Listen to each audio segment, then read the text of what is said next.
Going on RPL TV, it's your host Richie Ray, and we're back again for episode 4, man. I'm so blessed. I'm so excited to get into this one. But first, I want to let y'all know, if you don't know, every 1st and the 15th, I'm dropping a new track. Just want to give y'all something new, something fresh. Every month, I want y'all to know that I'm also consistent.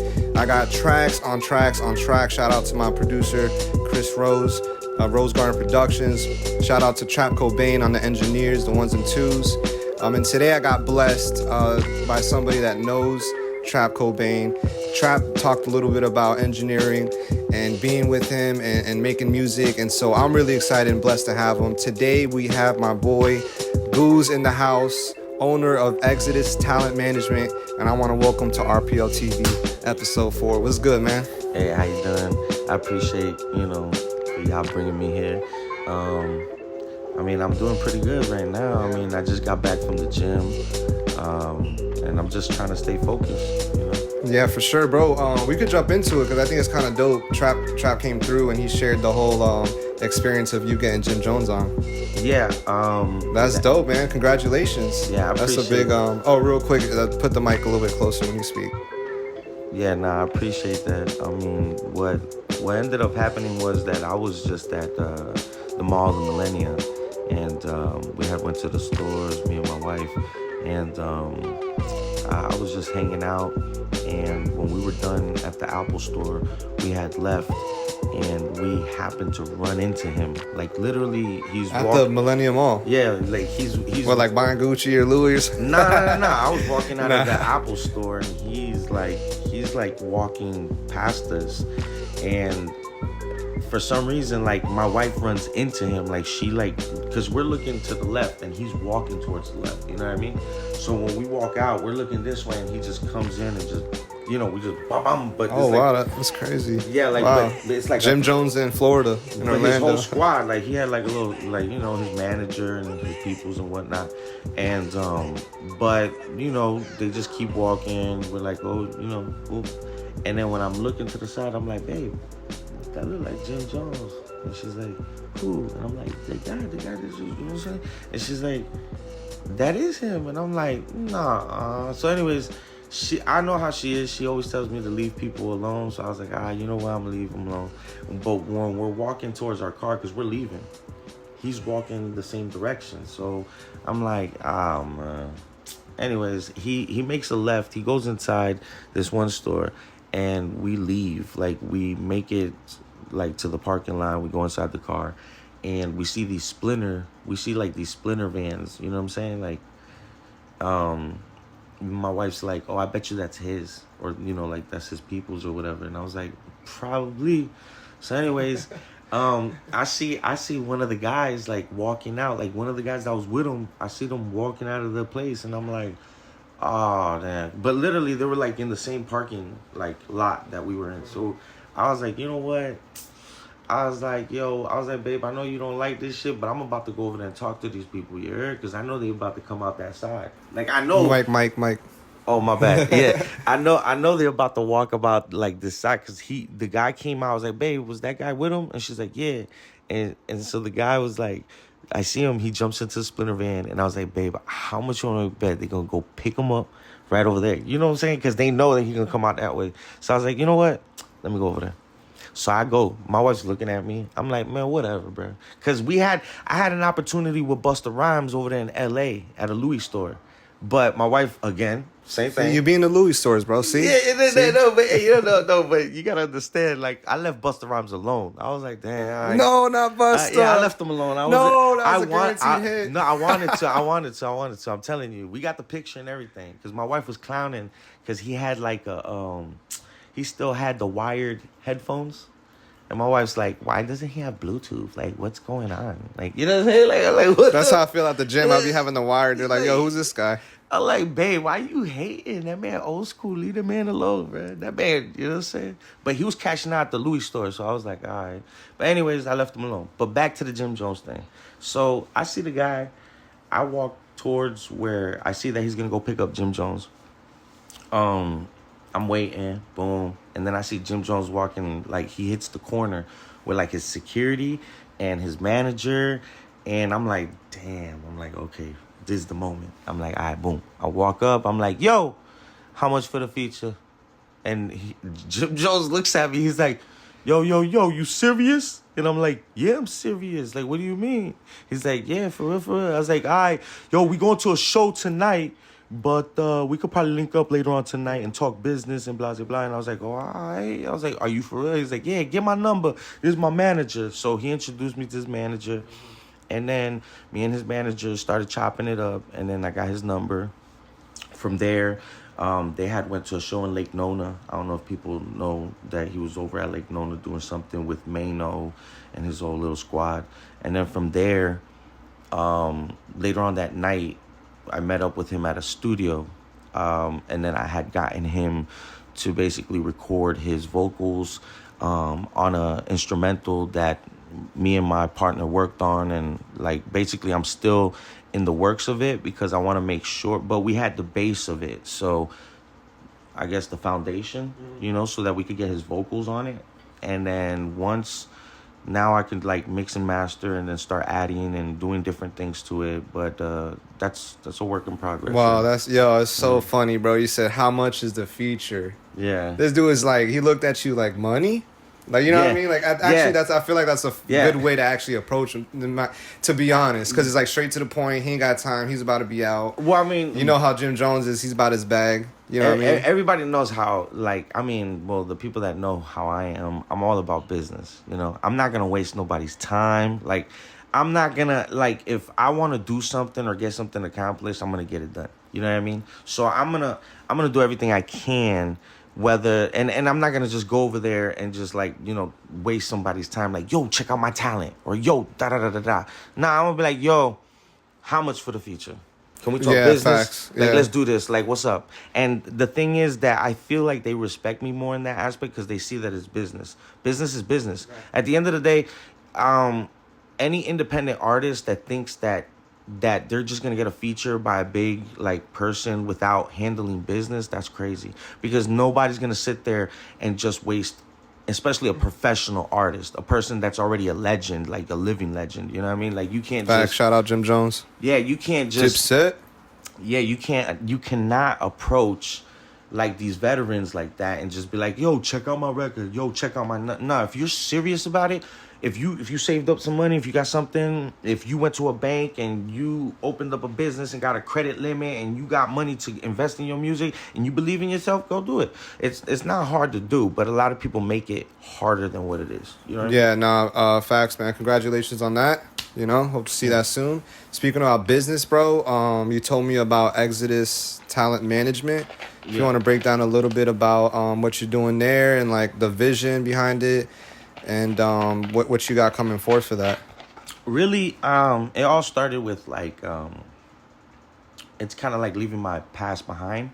If anybody is familiar with the second book in the Bible, you see that the Israelites, they were oppressed and then they were, set free in their promised land. They brought them to the promised land with Moses and whatnot.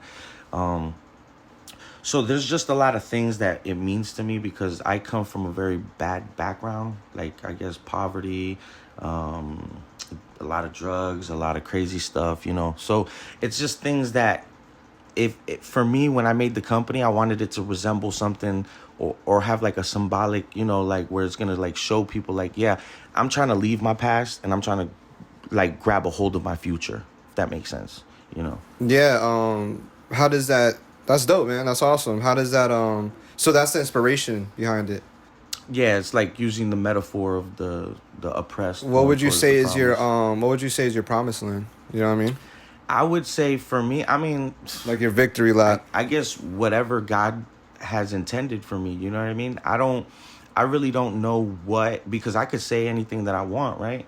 But a lot of the times it's not what we want, it's the things that we need. It's the most important, right? And so, to me, I feel like whatever God wants me to do in life, right, I'm going to do my best to kind of I guess, try to work towards it, right? But it's hard because at the same time, I'm human, and I do have my own thinking process. And where it's hard is when you're trying to do things willingly, right? Because we can't love God on an obligated manner. You know what I'm saying? Like, we shouldn't be obligated to love something or love God. Yeah, it's like you're choosing this path. Yeah, so you choose. Well, I mean, it's crazy. We could always get into that in another. That's why we're here. RPL TV, what's up? Yeah, because in 2016 I went from atheist to following the Messiah. So that's just a whole nother concept. But we'll get into that in the future. But back to the music thing and business stuff, it's just like knowing how to, I guess, accumulate revenue. I believe it was Elon Musk that had mentioned that if you open up a business account, right, and even if you found $1 on the floor, now you got to really peep what he's talking about, right? We know that if you make $100,000, you got to pay a certain percentage back in taxes. But if we know that if you're making 100,000 or more, right, because you're picking dollars off the floor, so to speak, right? If you're making money. Oh, sorry. If you're making money, like however you make money, right? If you're selling shirts, shoes, socks, whatever, however you make money, if you find $1 on the floor, if you're putting this dollar into the account and then it's accumulating and you happen to make 100,000 that year, right? The logic to it is putting away more than what you really need. You know what I'm saying? So like if you get paid like $1,000, or like in one day, if you made $1,000, so to speak, right? You want to put certain percentages away. You got to know, like people got to know how to put percentages. Yeah. And then that right there is going to structure, because it's like when you work for a job, the job makes a lot of money. Like companies make hundreds of thousands of dollars. Why are they paying their employees $200, $300 or $100, $120 a day, $130 a day? Because if you do the math, it comes up to that.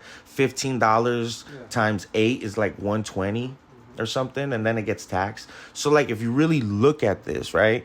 If you structure your own business that's generating thousands of dollars, however you're generating those thousands of dollars, right?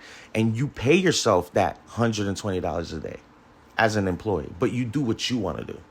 For those 8 hours, you do what bars, you man. You know about, they know me here about the entrepreneurship, so I feel you know what I'm saying. I could take those 8 hours a day and pay myself, and I'm at the gym. Facts. And people be like, "What? How?" And you be like, "Well, because like I'm cooking dinner tonight too." Like I got time. I'm on TikTok looking up how to cook pasta and chicken because I got time. Because the key thing is to figure out how to kind of like make your time work for you. Yeah. And knowing how to make the money, like that's gonna give you that time. You know what I'm saying? 100%. Yeah. And once you have that, then basically you can structure a business. And then once the business is structured, because you go to sunbiz.com, well, at least over here in Florida, right? You go to sunbiz.com and create your LLC, and then you go open up a business account, and then what happens? You know, little by little, if you're generating, if you know how to generate money, right? That's the key ingredient for any business, right? So if you make the revenue, right, the bank is going to give you money. And especially if you're leaving money in the account. You know, most people will make 100,000 and leave like what, 3,000 because they've been using it all. Yeah, balling. You know what I'm saying? Deacon, no, I know people. I do taxes, and I'm not trying to be whatever or expose none, but it's like I know guys that making tons of money broke. Yeah, and it's like why? It's like because most of the times it is because they're working a 9 to 5, and then they're not they're probably not investing, or like their house costs a lot, or their car, their Beamer costs a lot. And go ahead. There's things that you could look into. Like I don't know if people go like every 6 months or every 12 months they should go to their bank, like Wells Fargo or Chase, but they always have like these promotional things. And sometimes like I think it was like last month, and I had told them. I was like, listen, I have a lot of money in here, right? That I've been saving up, and it's been generating me nothing. Should I take this money out, or do you guys have anything that you guys can offer me? And it just so happens that they had a bonus, it was like, if you qualify for a specific, like you have to have like $10,000 of new money. And if you put it into this account, they're going to give you 4.6%. Okay, got you. On it, right? Yeah. So I was like, what? I was like, oh, yeah. That's fire. How long have you been on this game? Like, how long have you been learning the finances and stuff? It's been a while. That's the same thing that's why my wife is like, because she helps people manage and save money. You feel me? So like, I guess me and my wife were a team. If you want to explain a little bit about what she's doing. Yeah, me and my wife were a team, but she's mainly the face and the voice, right? She definitely does a lot of the research. She's the brains for sure. I guess I was an investor all the way up until she got really successful. Now she's successful to the max, to the point where now she doesn't need my money, right?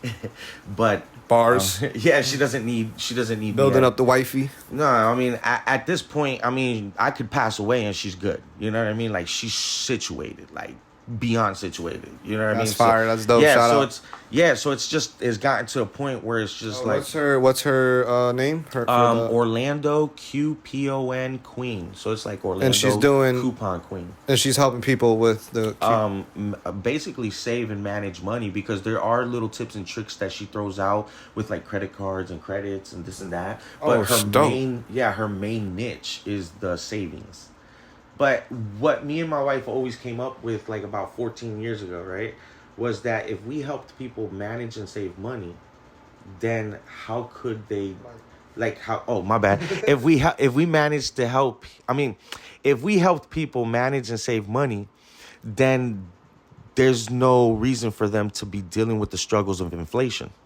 You know what I mean? Because if we can show that you can purchase this for pennies on a dollar, or you could even get money back, or you could get gift cards that you can use again in the store, that you're getting credited for that. You know what I'm saying? Like there's just these things that put me on. Yeah, well, I mean that's I'm why messing around. No, Obviously, but again, back to what but back to what I was trying to tell you. That's why the retention is high. If that makes sense, because she benefits the people, right? So like she's serving them. You get what I'm saying? It's not, and it's free, right? She's providing a free thing for everyone. You know what I'm saying? It's like anyone that's dealing with struggles that we dealt. Like, we were on welfare for a long time. I lived in Dean Road for a long time in Orlando. Like, what was it? Like, we had WIC. No offense to Dean Road, just, Nah. There's accolades to this. We're on the east side, you know what I'm saying? We're on the east side, and we definitely come from the poverty. Were you lounging at Winter Park? No, don't say. He's at the Sky Lounge every night. No, my wife. My wife used to live in. I don't know if people are familiar with Outrigger Apartments, over by Abby's and Old Cheney. Like the Abby's apartments and shit. It's really hood out there, I'm trying to tell you. But they recently put like Baldwin Park, like I guess like the past 10 years, they put like a paper city, I call it, like a little paper town right next door to like this hood area. But there, and then over there in the Shadow Hills area over there by like Econolachi, Chickasaw. I wanted to ask, because you're talking about like growing up and the struggle and stuff. So what is your mindset? You said something earlier about wants and needs. Yeah. What is your mindset when it comes to like what would be Guzz's like want, and then what's the need, and like how do you, because it's not wrong to have wants, right? But there's the need needs to, and my dad preaches that all the time. He's old school as heck, you know what I mean? And like if you could explain a little bit like what's your mindset and like being disciplined from wants and needs. Well, or like what has changed your perspective on that? I was talking to my daughter the other day about this. I think it was yesterday, right? Something. I don't know. She was like, just now in the car right here. I was talking because the thing is that like, no, because like because the wants and needs. Yeah, no, because the wants and needs is very important. Like, it's very, very important, and everybody has different wants and needs, right? And so, like, I feel like people really, really, really have to realize what a need is. You feel me? A necessity is something that's definitely needed, not wanted. And I think this is a crazy thing that I would always say. I'd be like, God gave me a lot of the things, like, he gave me the things that I needed in order to obtain the things that I wanted. I don't know if people can get it. Yeah, I see what you're saying. He's providing so you can go in other directions, I guess. Like, you know what I mean? He's giving you with the basics so you can go get the extras. Yeah, he gave me, I'm telling you, like, he gave me everything, like, all the resources, everything I needed, right? In order to obtain everything I wanted. But I can't be like, oh, yeah, I want all of this, and this is going to be able to give me everything that I need. If that makes sense. It's kind so what would be that? No, I like that. I feel like we're going somewhere. What would be the need? on a maybe more logical level. Well, again, like for me, I guess in my perspective, right, as a father, as a husband, my need would be that I want to take care of my family, right? I would want to make sure that my children are okay. I want to make sure that my wife is okay. I'd want to make sure that, I guess, like, comfortability is there, right? But the other conversation that kind of like intertwines with this is that not being too comfortable. Because see, the thing is that I feel like being comfortable really deteriorates someone's, I guess, motivation or ambition to go towards anything. Because if you're comfortable, you ain't going to want to get up in the morning, right? If you got or hundreds of thousands of dollars, why would you want to get up in the morning? Yeah, it's like, oh, well, I'm good. I don't have to eat, right? And just, I feel like people get to a certain level and they get too comfortable. Or I feel like they get to a certain place in life and they get too comfortable. And I'm telling my daughter about the same thing, that it's not about being comfortable. It's not, you can never be comfortable, because the moment you get comfortable is the moment that everybody else that isn't comfortable is going to surpass you. Or you're going to see that discipline and work ethic just is gonna keep going. Like it's like the Energizer Bunny that keeps going and going and going. Right? Yeah. Do you have you're preaching bars, bro, and I want to help people on the show like understand that, like, that's a big topic.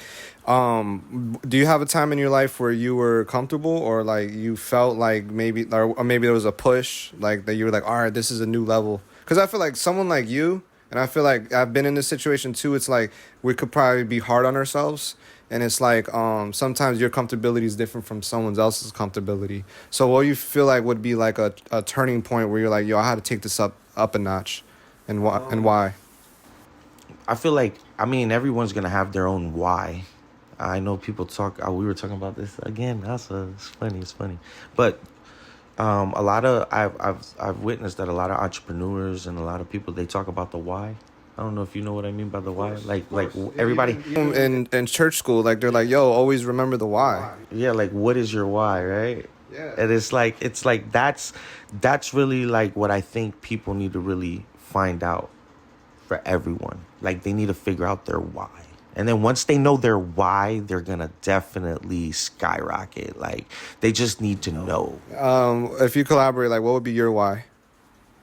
I know I sound like a broken record, but my family. Hey, preach that, bro. I just feel Shots like bars, man. You know, we're on the east side, man. A lot of single baby mamas. No. I mean, this is the thing that I constantly say. But I guess I can be annoying. It's very honorable. Yeah, but no. It's not annoying. Chill. No. But what I'm saying, I guess it could be annoying in a sense because I've experienced it, right? If you're too available, right? If you're too available and you're too around, you become annoying in a sense to anyone. I could be annoying to my daughter because I'm always around her, or I could be annoying to my wife because I'm always around her. So what people need to realize is that, yeah, once you become successful, you get to a point where like you're not working a 9-to-5 anymore. You know what I'm saying? So you could wake up and just do whatever you want, but you can't do whatever you want because now you're on a different path, right? You know that every single day you got to generate something. It sounds crazy. Accountability. Your business is your accountability part. Yeah, even if you generate $10, you still got to generate something. You could lose it all. You could stop. You could get cold and it just dies out. So you got to make money every single day, especially when you open up a business. So when people is like, let me open up an LLC or whatever, they got to hold it in their head that like, okay, I got to make money every single day. I got to generate money every single day because at the end of the day, that's why people get too comfortable at a job. Because they know that as long as they pull up, clock in, they know they got that check every Friday or every 2 weeks, right? It's guaranteed, right? It's like a stable, right? But when you have an LLC, it's not like that. You have to know, like, okay, you got to wake up in the morning and be like, okay, I got to generate money. Whether you're generating $20, $150, or $1,000, you got to generate money every single day. And I think that's the bars. Go ahead. Sorry. I just feel like I think that's where the stress comes in because. We're going somewhere. So with the stress, talk about stress, bro. So like, man, that's honorable, bro. Like here on RPL TV, preaching about family and being there for your family, like that's crazy. You know what I mean? Like, it's not even that it should be crazy. It's that we're in a time where it's like there are a lot of single parents, and it's like it's like something we need more. But besides obviously loving your family, supporting them, which is number one, for you personally, Guzz, like what are some things that you do to like keep yourself going? Like even when you feel like this is super deep, even when you feel like maybe because you're human, even when you feel like maybe your family's not enough, or you're just like, oh, what about, as a man, you're like, what about me? Like I have things I love and I want to do. Like how do you like keep yourself motivated? I guess motivate is probably like an understatement, but keep going. How do you keep going? I guess I try to balance everything, but I try to make sure that I'm more selfless than selfish. That's definitely something that I've learned over the years. And I feel like a lot of people don't realize that like selfishness can be a good thing, because you have to have self-love, but self-love doesn't mean being selfish. Like, you know what I'm saying? That's good. Yeah, like you can have self-love. You have to love yourself first, obviously, before you can love anybody or do anything. But at the same time, you got to know how to be selfless with love. You know what I mean? Because, like, you can't be selfish. I was talking, again, me and my daughter, we have a lot of conversations. But being selfish and arrogance and all those, like, traits are very ugly traits, right? But you could get confused with someone that has confidence. Somebody could have, like, some really good confidence and be humble about it. And I mean, you could have somebody with some animosity and be like, oh, he an arrogant person or he a cocky person. And no, if he's confident in what he's doing, but he's a humble person, right? Then that's when you start realizing, I mean, to each their own, right? But you could tell when a hater's a hater, right? You could spot them a mile away, because if you know the person, right, and you know that the person is like this, right, and yes, they might be moving in a confident manner, but then the person on the outside might be like, oh, he arrogant, or he think he know it all, or this and that. Oh gosh, yo, story of my life. Yeah, no, and it happens. It happens because you're confident in how you move. You're confident in what you're doing. You've been doing it for a while, right? So you have your own experiences. You also don't worry about nobody else. Kind of just doing you. A hater wants to worry about everybody. Exactly, and then not only that, but then, if they like doing music or if they like doing specific things, then they see you doing it or somebody that's doing it, and they're like, oh, I could do it better, or I could be better, this and that. And it's like what I was telling Trap. I was like, Trap, Trap is my witness. My daughter's my witness. I have witnesses, right, that can literally say that I never, ever will vouch and say that I'm the best. You know what I mean? I'll never be like, yeah. What you're saying? Yeah, I'm not the for best, sure. I'm the best. You know what I'm saying? Or, yeah, I'm the GOAT. Talk about that before you came. Yeah, that's what I'm saying. Like, I will never say I'm the GOAT. You know what I'm saying? And I just be seeing, like, there's just a lot of people that just be in there.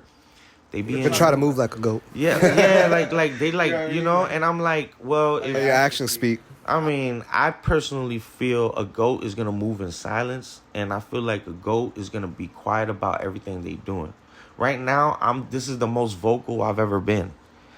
The most visuals that people. You're doing great, bro. Love it. I've never, like, people are gonna realize it. Like, you're gonna be the first one. They're gonna be like, oh damn, like Guzzi's on a little thing over there. And they're gonna be like, oh damn. But I've never done this before, and I'm doing this because I told my wife, like I told my kids, I want people to realize that I am an executive producer first and foremost. You know what I'm saying? I enjoy the craft of creating, composing, and developing the artist. I also like to help, like, how do I explain it? Like, we're minorities, right? So in the minority community, I like to empower and educate them. Like people that so people can understand, like they like. What would you tell somebody right now? Like, what's a theme in your life that you would love, like a gem that you have that you're going through, like right now, that you would love to give to the audience? I mean, I'm pretty sure you got a bunch of them, but what's something you're running on right now? To be honest, I mean, I would say if anybody has like a ambition or a dream to be, I guess, whatever they want to do in life, right? I would say go for it, don't be scared, take the risk, but at the same time, try to get as educated as you can on the topic, on the area. You know what I'm saying? Don't just go in there blindfolded. Bars. You know what I'm saying? YouTube. Hit up YouTube. Yeah. Hey, YouTube. Hey, shout out to YouTube. But I'm just saying, like, saved my life. I'm just telling people, like, I learned how to barber and do videos on there. Yeah, like, no lie. No lie. YouTube University. I'm telling you, if people really apply, like my wife says it all the time, it's so easy to learn. Like, just Google it. Like, just go Google it. Chat GPT at this point. Yeah, just do it. Just go and do it. And it's not hard. Like, yeah, it might take years. It might take just 1 year, but it's going to happen. I want to hit that actually on the head. I think some people think that it'll take a year, and like something good can happen in a year. Let's not get it twisted, because when I did my video production, the first year was my best year. Unfortunately, but it's all good. I do different things now. But the first year was really, really good. And I'm lying. Maybe I'm being hard on myself. It's still, I'm able to do a whole podcast show, so God's doing something with the videos. But I don't know. You must have patience, because you must be working so hard that I feel like people don't understand that we fail a lot. When you take people don't take risks because you will fail and you have to fail, and it's just like, not to be like an old school dad and stuff, but like it's part of life. But like, I think that's the purpose of like taking the chance. It's like, yes, like I'm educating myself, I'm learning, but people don't want to fail. And I don't even think people know that they're going to fail when they take risks. I feel like sometimes we take risks and then we fall really hard, and I would say a lot of us that haven't pursued these passions do quit, because that first fall is like, oh my God, that was such a bad fall. How do you overcome like a failure? Obviously, they're all life lessons, but what do you do to like re-up? Like, nah, like, yeah, this is tough, but I got this still. Because I think that's what makes an entrepreneur. I don't know. I think it's just that that unbreakable belief, right? Right, that belief that you have within you, that like I think I posted something that 50 Cent had said. I love 50. Yeah, that he said he said he says a lot. Yeah, he said something. I can't quote it on, but I posted it on the story, right, on my story. So, but he said something about like, yeah, y'all thought I was crazy, right? Until I was saying what was gonna happen, like, and it happened, right? Yeah. And it's like he's one person that like I can clearly see, because I was there when his career came to light, and it started. Sure. You know what I'm saying? And I was like, wow, like what he said came to fruit. Like, it came to life. Like, he said it, he did it, he got shot at, people almost killed him, he did life, like he was doing things that, like, you know what I'm saying? But nah, his story is pretty bizarre. That's a very unique situation. So like, I mean, you got to think about it. And then like, so you're basically like, you're in a place where you say unbreakable belief, which is awesome. Like, I love that. It's like you're basically telling yourself like, nah, it's gonna happen. It's just a matter of time. Yeah, like, and the crazy thing is that I can even understand something, because I'm not trying to like say anything, but when you have people around you that, okay, like, I always tell this to my wife, I tell this to my kids, right? I said, really, it's not the approval or really the things that like others like will say, right? Like if I drop a song, right, and like if I hear like 1,000 other people like criticizing my music, it doesn't really bother me as much as it would bother me if it's coming from someone that I care about. 100%. It sounds crazy, but it's like 100%. It's like you're not fazed by the outside. Yeah, like you can't like, yeah, you like, can't. Yo, RPL TV, you cannot be fazed by outside. About that, but it's crazy, because with that being said, right, my kids, I guess whatever they say really does matter to me. You know what I'm saying? It resonates. Or what my wife will say, or what my wife cares, or if like my wife would be like, oh, I like that, or I don't like that, or this, that will bother me more than anybody else out there in the world. Like, I really don't care, and so that's what I kind of say. Like, again, I will always say a person's why, and I sound like a broken record. My family is my why, right? And the reason why I say this is because for a long time, like, I grew up without a father, right? So when I started having my children and all this, I wanted to be there for them. You know what I'm saying? I wanted to be a father, wanted to be, and still do. But I'm just saying that was my main motive, right? To be a father, be a husband, and never kind of leave their side, right? But it's kind of like it all comes with its own struggles and trials and tribulations. You know what I'm saying? So 100%. Yeah, I appreciate that, man. That's dope. Man, shoot, we could go so many ways with this topic because it's so much to like elaborate on. Well, let's do this. I feel like sometimes, not even sometimes, I'll say most of the time, you got your faith, right? And it's like you got outside noise, or you got haters, or you got your past that like creeps up on you. You know what I mean? Like certain things have happened, right? So how does your faith come in where, like, for me, and I'll share a little bit with what I'm trying to say, is like, for me, I knew I was gonna be better. Last year was the toughest. I share this. This is like my third time sharing it, but it's such a powerful story for me. It's like, last year was a bad year financially. It was so tough, but like my work ethic was there. I was hustling. I was going crazy, and there was a little voice telling me, "You're going to make it," but like everything showed otherwise. People's comments, or like what people thought of you, mom, dad, bank account, da da da. Well, how do you know when it's God? You're like, nah, like this doesn't. I'm taking this chance. I'm taking this risk, but it doesn't really make sense. Maybe to my kids, doesn't make sense to my wife, or maybe it does, but maybe it doesn't make sense to you. But you know, deep down, you're like, nah, like this is what God has for me. I feel like people block that voice out. I feel like that, when it comes to Christ, like that's my center. Like there's gonna be times where it looks really ridiculous, and I feel God's like, nah, brother, like it's just, I've said this a couple podcasts ago, like God be like, it's just me and you right now. Like you got to lead your family. They got to trust you and listen to you. They got to know what's going on. And like for me, the blessing came, and it came out of, even Trap told me, yo, man, shout out to Trap, bro. It's like, it gets me like thinking, like he would say, you used to say all the time, something's going to happen. Something's gonna happen. He was like, you were in the rut, and you would always tell me something's gonna happen. And Trap told me, man, thank you, Trap. He was like, that helped my spirit a lot. He was like, and it happened. And I was like, wow. Like, so for you, like, what's that life like look for you? Your faith look like when you're pursuing and you're in a struggle? How do you use God to like manifest? I guess I've been having a lot of faith in him after he started kind of like showing himself to me, right? A lot of people ain't ever gonna understand until they actually experience it. Right? That's good, man. Yeah, like I can't sit here and try to convince anybody. I will never try to convince anybody. But will I like speak on my experiences and what my testimony is like? Yeah, definitely. I mean, but everyone definitely needs to look for Yeshua, right? Yeshua the Messiah, Jesus, right? In America, they want to call him Jesus, right? Yeah. But what I'm saying is that everyone needs to at least willingly try and see what I'm talking about. Willingly. You see what I'm saying? I'm not obligating people. I'm not no, you're good. I feel you. You're sharing your experience. Yeah, they need to willingly want him to reveal himself to them.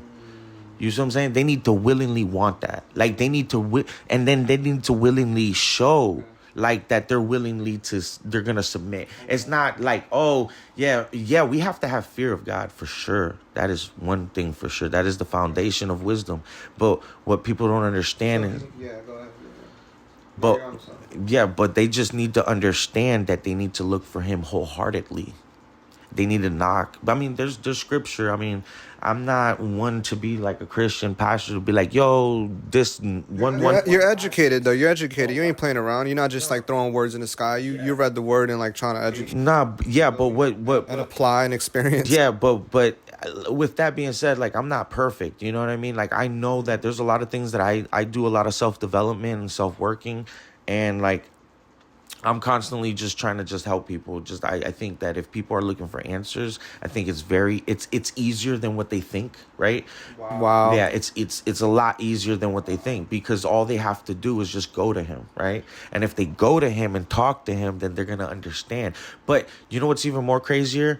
That if I were to tell people how long it took for me to even have an experience with him, they'd be like, oh, then I would understand why people would give up. Yeah, you mentioned you were atheist, so that makes sense. Like you're obviously telling the truth here. Like it took a little bit. Yeah.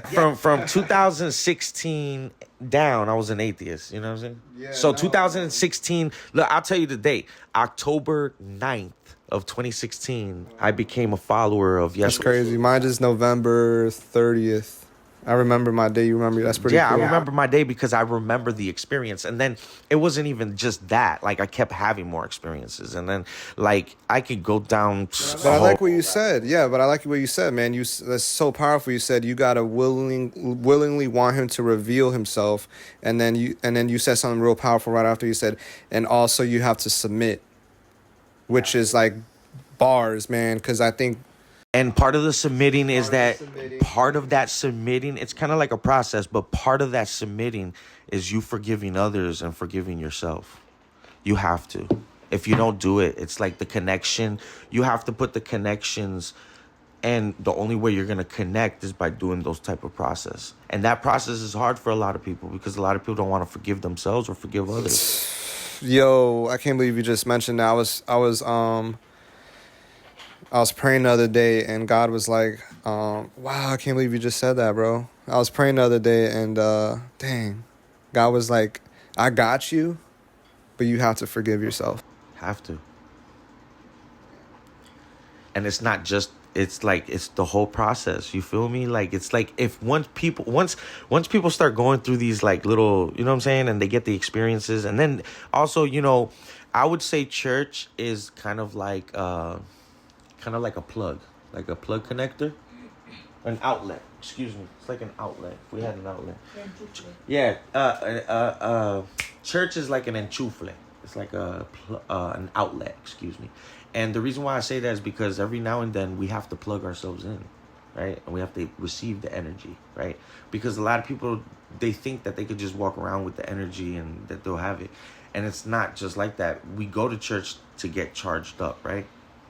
Problem with church is that there's a lot of people there that want to be judgmental. They want to look at you weird if you smell like marijuana, if you smoke marijuana, if there's yeah, I hear you. Yeah, there's just different, you know what I mean, like how they want to look at people and stuff. And or you walk into the church and you're really not really going through anything, and they think that you're going through something. Because 9 times out of 10, like, how many people really are committed to a community of a church? I don't know if this makes sense. No, it makes sense. I feel like sometimes, yeah, church people like to know the ins and outs of your life. They're like, everyone's a sinner. There's got to be something massively wrong with you. Yeah, like, and they like drama. Especially if you're not in that church every single day, or if you're not there every Wednesday or every Sunday. They're like, then why are you here? That's what they're thinking. People are going to be like, oh, nah. I'm telling you. Oh, I see what you're saying. If you just walk into a church that you've never been in, or you've been in there like once in a blue, you feel me? They're like, why is he in here? What is he going through? You feel me? And it's like sometimes it's not even that, you know? And but there is a moment where I remember that I went to a church, right? And I've been to a lot of churches. I'm not talking bad about churches or anything, but I'm just giving my experience, right? I've been through a lot of churches, and there's only been one church that I felt like the Holy Spirit, right? And it was called Generation of Faith, or Faith. Shout out. Yeah, I don't know if you know where Generation of Faith is. There's so many now. Yeah, or Orlando's like flooded with. Well, yeah, but this one was called Generation of Faith, or Fe. Generación de Fe, something like that, right? I don't know. That's probably it. Yeah, Generación de Fe, but it's like Generation of Faith. I don't know. Hey, but anyways, it's off Goldenrod, anyways. But that's where I felt the Holy Spirit. I ain't gonna lie to you. Like, I ain't gonna lie to nobody. I felt the Holy Spirit, but again, I went in there. I spoke to the pastor. I told the pastor, I was like, listen. I went to the pastor and I told the pastor, I said, listen, can you please? This wasn't in October. This was like during my like just crazy situation. But I went to the pastor and I told the pastor, I said, look, can you please talk to God and tell him that I'm looking for him? Yo, the pastor looked at me like, it was like, what? It's like, what are you talking about? Like, why can't you ask him? I'm like, bro. I told him, I said, look, listen, I'm dirty, bro. I can't talk to that man. I need you to talk to him. I need you to tell him that Enrique Guzman is looking for him. Like, we looking for him. Like, I'm looking for him. He's like, all right. I don't know. I was crying, though. I ain't gonna lie to you. Yeah. And I went up to the altar and I got on my hands and knees. And I started praying. And when I felt, you know what I'm saying? I'm not going to lie to y'all. Like, when I was begging this guy, I was begging God. I was begging him. Like, y'all, listen, I don't beg nobody. You know what I'm saying? I don't beg nobody. I don't, you know what I'm saying? And it's like, I started begging. Like, I was just like, please, like, I don't believe in none of this. I was like, and if you don't reveal yourself to me, you're just going to make me not believe in you. Like, I'm not going to, like, and I need you to help me believe that you're real, because I need something. I need something. I need to save my family. I need to save my wife. I need to make sure that, you know, I'm not going to lose everything that I'm about to lose, because during that time in 2016, I was going through the most craziest stuff. I ain't gonna lie to y'all, you know? No, we appreciate that here, man. You sharing that. Yeah. Because a lot of us right now are going through stuff. I go on TikTok Live and I chill with people on TikTok Live, bro. And sometimes instead of battling and like doing all this TikTok stuff, sometimes I go on there. I'm like, yo, what y'all going through? And they just be flooding the comments like, yo, depression, yo, breakup, yo, this. And I'd be chopping up with people and just be like, I'll be going through stuff too. I'll be on the chat with them. So it's like, don't get me wrong, I still go everyone, through a lot. yeah, everyone's going through something. So it's just real. I appreciate your honesty. Yeah, and the crazy thing is that the closer you try to get to God, or the more you build that relationship, or the more that you try, you know, for some reason, right?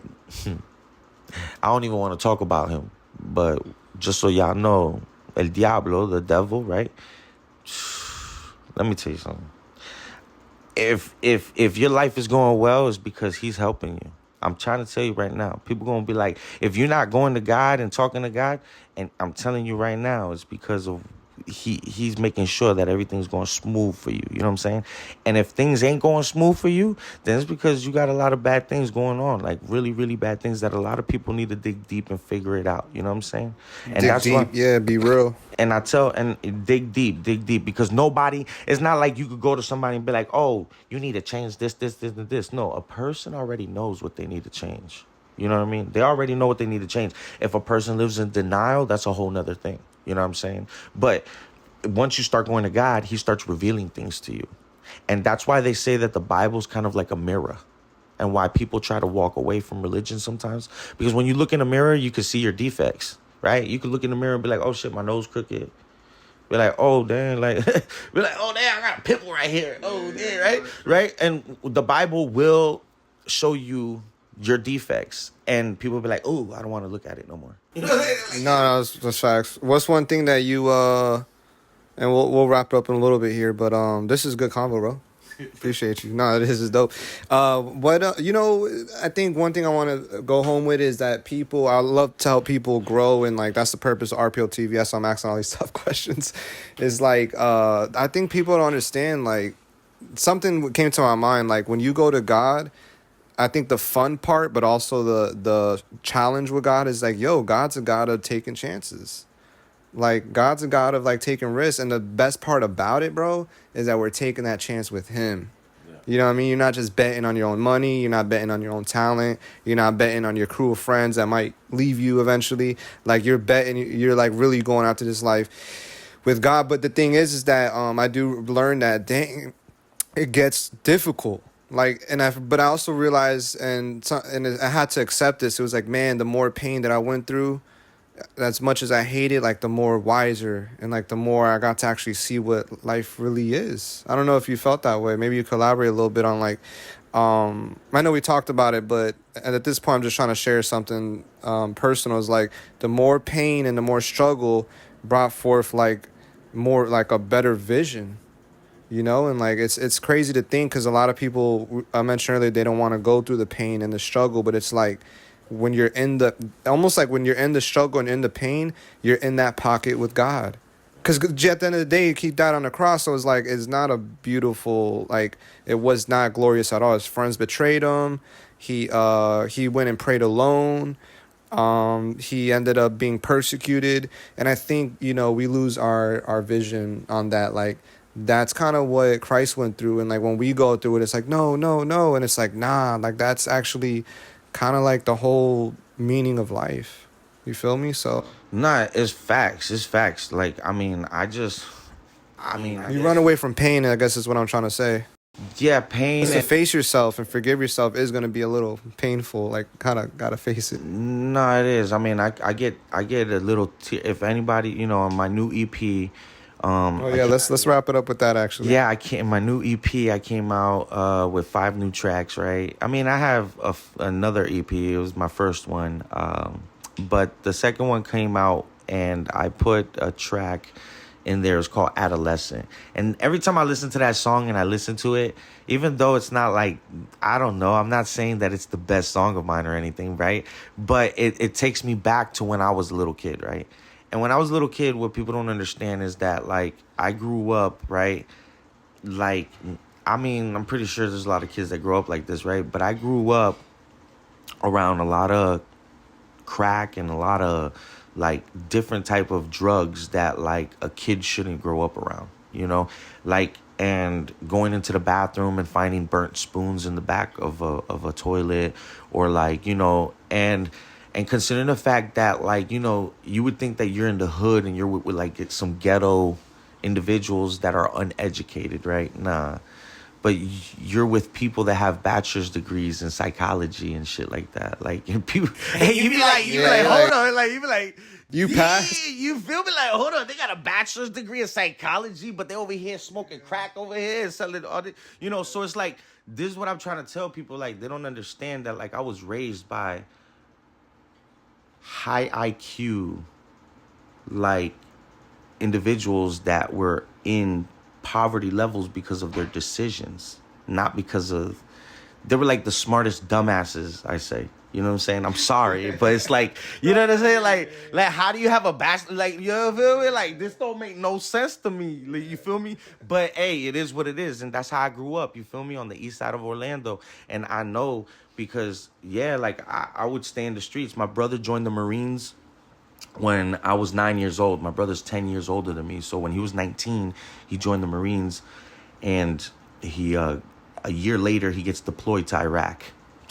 How ironic, right? Like, he joins in 2000, and then in 2001, no, that's wild. The Twin Tower things happen. Oh, wow. Pow, they send him off. And so, like, I go from being, you know, with a brother, now being like a single child, basically, like, just in there, like, you know what I mean? And I'm dealing with, like, again, smart dumbasses that I was saying, like, what can I say? You feel me? And I'm just like, you know, I'm growing up learning just about the streets, because at the same time, I didn't even want to be home all the time, you know? So I was always in the streets, hanging out, you know, doing stupid things that I shouldn't be doing. So when I listen to track 4, right? Track 4 takes me to that because if I had, oh, I apologize. If I have, like, if you have a parent, right, that has a bachelor's degree in psychology, they should be able to tell your red flags as a behavior specialist, right? They are behavior specialists, but clearly their decisions isn't properly intact, right? But there are lawyers and doctors that love cocaine, right? There are. You feel me? We cannot, you know, deny the fact. Lawyers, doctors. Politicians. What? We could go down the list. But my point is that, yeah, being raised like that and growing, you know, I guess it just kind of, like, stimulates your brain to, like, you start going towards a criminal path, you know, that you don't. Yeah, of course. You are who you hang out with. Not that you're hanging with them, but it's around you. Like, you know, like, it's around you. The product of your own environment type thing. So, you know, and that's what happened, you know. But then, you know, when I ended up meeting my wife when I was like 17, I met her out on the east side of Orlando. She was in Winter Park High School. And when I met her, you know, me and her, we kind of clicked, and we would always be on the phone for like 4, 5, 6, 7 hours. And then finally, like, when we wrapped things up, I had my oldest daughter. She's about to be 16 now. And then again, back to, like, what I said about the family thing, like, I guess I've always wanted to just be there for my kids and wife and just focus. And then, like, it's just being wrapped up with the streets and then doing stuff and then blah, blah, blah. You know, you're constantly, shout out to Deadpool and Wolverine, that I saw it yesterday. Yeah, I saw it yesterday, by the way. And the reason why I'm bringing this up is because I'm one of those guys don't say that. I'm just bringing this up is because, like, when you go watch it, right? Like, what he's going through, I promise you, I'm not trying to be no fictional like guy, like be like, oh man, he's delusional. Nah, no, I promise you, with his girl, like da da da da. Like if a person, like if your wife wants you to live a good life and wants you to be like not that hustler anymore in the streets, like they want you to get a business, run a business professionally, start working, you know, da da da da. Like, and they see that you don't want to evolve that way, you want to stay in the streets, or you want to stay like, you know what I mean? Then obviously, and so like when you, I don't want to ruin it for nobody, but yeah, no. We're about to wrap up. You gotta tell us about your EP real quick. Yeah, but you guys will understand what I'm saying. Why? You gotta stop being comfortable. Yeah, you gotta stop being comfortable, and also like, you know, if you're gonna, don't let someone else like determine what you've been dreaming. You know what I mean? Ooh, that's good. You know, don't let other people like, oh, you really think that this is gonna get you somewhere, or you really think that you're gonna go somewhere, or you really think that your music is gonna go far, or when people hit you with that type of stuff, just brush it off. You know what I'm saying? Because at the end of the day, your passion, right, and your love for the creativity is gonna start outshining. Right? And people are going to start realizing it. And whether the ones that don't support or don't care, you feel me? Eventually, they're going to be like, damn, he really loves what he's doing. Even the haters, they're going to be like, damn, he really loves what he's doing. Yeah, shout out to the haters. He's not. They're going to get up and be like, let me do something now.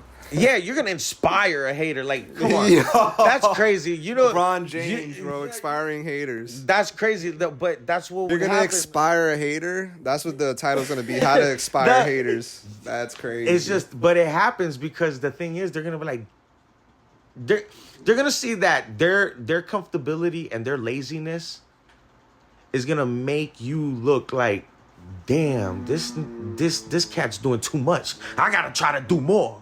Because since they haters, right, and they look at you as a competition, right, they're like, oh, man, I gotta go do it. Yeah. You know what I'm saying? Yeah. Well, I gotta go do it. You know what I'm saying? You see them. If you at the gym 5 days a week, you're gonna see them at the gym 3, 4, 5 days a week too.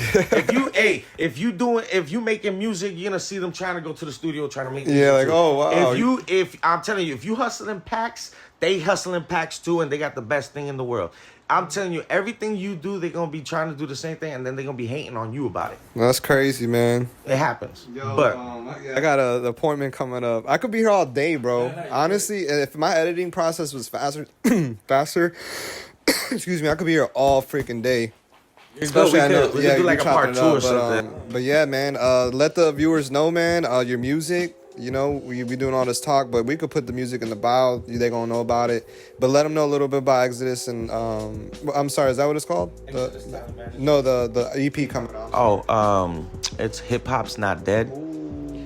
Yeah, and I did that because I'm more of a rapper.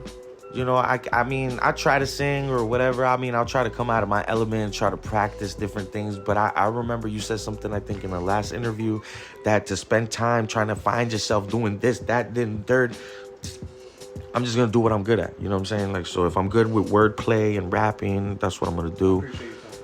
Yeah, I've been peeping. I peep everything. Yeah, like, I'm very supportive. That's another thing. If anybody knows about me, I'm supportive. My name is Guzz with the motherfucking Uzi. I apologize for the IG, same way. Is Exodus Talent Management is with the underscores, so it's Exodus_Talent_Management. Hip Hop's Not Dead is 4 tracks of basically it has an intro with the first track, and then it has an outro, and then it has the body, which is track 3, 4, 5. You know what I'm saying? I mean, excuse me, 2, 3, and 4. And then with track 1 and 5 being obviously the intro and outro of the EP. But what I would say is that it's not, I don't say this to kind of like, I'm just being honest. Like, I make the music so people could be educated on who I am. You know what I'm saying? Because I really do work with artists that I believe in, right? And I prefer to really develop artists. You know what I mean? But with that being said, you know, that's awesome, man. Yeah. No, I appreciate you. It's been dope. Yeah, For real, man. It's a good episode. You got some real insight on what it is to like really be out here grinding. Again, Exodus College Management. Hip Hop's Not Dead. Go check the EP out. I'll put the link in the bio. I'm sorry, it didn't release yet. No, yeah, it's out. It's all out. Oh, it's out. Okay, it's out. I'm a bad host. It's out. So go on the link in the bio. Again, man, thank you so much for being here, bro. I hope everything goes well with that track with Jim Jones. And yeah, man, if we do another season or something, we could probably circle back around, bro. Yeah. But I thank you so much for your time, man. You. Appreciate RPL TV, shout out Guzz. Y'all know what time it is. Link in bio. Hip Hop's Not Dead, baby. We out.